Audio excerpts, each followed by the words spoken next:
Gauri Gauri Gauri Gauri. Hi, ಎಲ್ಲರಿಗೂ ನಮಸ್ಕಾರ. Welcome back to ಅನುಭವ 6666 ಯೂಟ್ಯೂಬ್ ಚಾನಲ್ಗೆ ಸ್ವಾಗತ. ಇನ್ನೂ ಯಾರೆಲ್ಲ ಸಬ್ಸ್ಕ್ರೈಬ್ ಮಾಡ್ಕೊಂಡಿಲ್ಲ ಪ್ಲೀಸ್ ಈಗಲೇ ಸಬ್ಸ್ಕ್ರೈಬ್ ಮಾಡ್ಕೊಳ್ಳಿ, ಹಾಗೆ ಪಕ್ಕದಲ್ಲಿರೋ ಬೆಲ್ಲೈಕನ್ನ ಕ್ಲಿಕ್ ಮಾಡಿ. ಇವತ್ತಿನ ವಿಡಿಯೋ ಏನಪ್ಪ ಅಂತಂದರೆ, ನಮ್ಮ ಏರಿಯಾದಲ್ಲಿ ನೀರು ಪ್ರಾಬ್ಲಮ್ ಆಗೋಗಿತ್ತು. ಹಂಗಾಗಿ ನಮ್ಮ ಬೋರ್ವೆಲ್ಗೆ 1 ವೀಕಿಂದ ಮಳೆ ಇರೋದ್ರಿಂದ ಆ ಬೋರ್ವೆಲ್ಗೆ ಯಾವುದೋ ನೀರು ಸೇರ್ಕೊಬಿಟ್ಟು, ಸೊ ವಾಟರ್ ಮ್ಯಾನ್ಗೆ ಗೊತ್ತಿಲ್ಲದೆ ನೀರು ಬಿಟ್ಟಿದ್ದಾರೆ. ಅದು ಎಲ್ಲರ ಮನೆ ಡ್ರಮ್ ಸಂಪುಗಳಿಗೆ ಇದೇ ಥರ ನೀರು ಬಂದ್ಬಿಟ್ಟಿದೆ. ಸೊ ಆಗ ಎಲ್ಲರೂ ನೋಡಿಕೊಂಡು ಹೇಳ್ತಿದ್ದಾರೆ, ನೀರು ಚೆನ್ನಾಗಿ ಬರ್ತಿಲ್ಲ, ನೋಡಿ ಚೆಕ್ ಮಾಡ್ಕೊಳ್ಳಿ ಅಂತ. ನಮ್ಮ ಮನೇಲೂ ಬಂದು ನಾವು ಚೆಕ್ ಮಾಡಿದಾಗ ಸೇಮ್ ಇದೇ ಥರ ಬರ್ತಿತ್ತು. ಸೊ ಈ ನೀರನ್ನಂತೂ ಯೂಸ್ ಮಾಡೋಕ್ಕಾಗಲ್ಲ, ಮುಖ ತೊಳೆಯೋಕ್ಕೂ ಆಗಲ್ಲ, ಮತ್ತು ಪಾತ್ರೆ ತೊಳೆಯೋಕ್ಕೂ ಆಗಲ್ಲ ಅಂತ ಎಷ್ಟು ಸಲ ಚೆಕ್ ಮಾಡಿದ್ರು ಕೂಡ ಸೇಮ್ ಇದೇ ಥರ ಬರ್ತಿತ್ತು. ಆಗ ನಮ್ಮಮ್ಮ ಏನು ಮಾಡಿದ್ರು ಅಂದರೆ,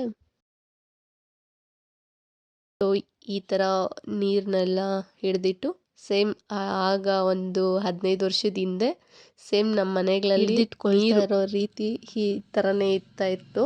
ಸೇಮ್ ಇವಾಗೂ ಅದೇ ನೆನಪಾಯಿತು. ಸೊ ನಾನು ಬ್ರಷ್ ಮಾಡಬೇಕು ಅಂತ ಹೇಳಿಬಿಟ್ಟು ನೀರು ತೊಗೊಂಡು ಹೋದೆ.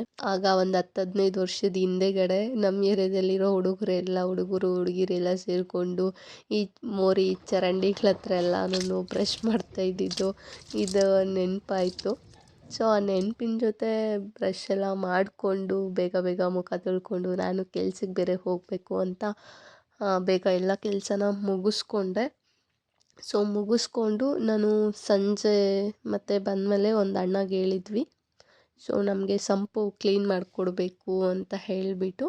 ಸೊ ಅವರು 4 ಗಂಟೆ ಮೇಲೆ ಬರ್ತೀವಿ ಅಂತ ಹೇಳಿದ್ರು. ಸೊ ನನ್ನ ಕೆಲಸನೂ ಮುಗ್ದಿತ್ತು ಅಷ್ಟೊತ್ತಿಗೆ. ಕೆಲಸದಿಂದ ಬಂದು ಹಾಗೆ ನಾನು ಬಂದಿದ್ದ ತಕ್ಷಣವೇ ಪಾಪ ಅಣ್ಣನೂ ಬಂದುಬಿಟ್ರು. ಸೊ ಹಾಗಾಗಿ ಅವರು ನೀರು ಎತ್ತು ಕೊಡ್ತಾಯಿದ್ರು, ನಾನು ಸೇದಿ ಹಾಡ್ತಾ ಇದ್ದೆ.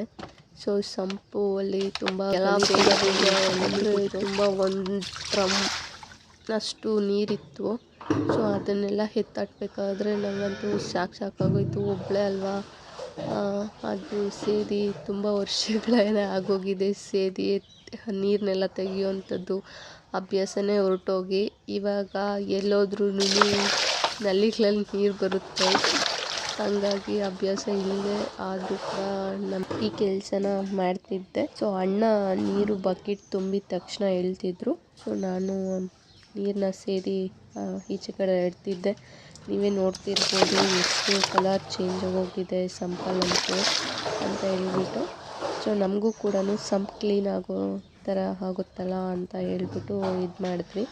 ಸೊ ನಾನು ಸರ್ಕಸ್ ಅಂತೂ ಮಾಡಿಕೊಂಡು ಇದು ಮಾಡ್ತಿದ್ದೆ, ಯಾಕಂದರೆ ಸಾಕಾದಾಗ ಕೂತ್ಕೊಳ್ಳೋದು, ಮತ್ತು ಅಣ್ಣ ಬಕೆಟ್ ತುಂಬ ಮೇಲೆ ಹೇಳಿದ ತಕ್ಷಣ ಎದ್ದು ನೀರೀಚೆ ಕಡೆ ಹಟ್ಟೋದು, ಹೀಗೆ ಸರ್ಕಸ್ ಮಾಡಿರೋ ನೀರನ್ನೆಲ್ಲ ಸೇದಿ ಫೈನಲಿ ಈಚೆ ಅಂತೂ ಹಟ್ಟಿದ್ವಿ.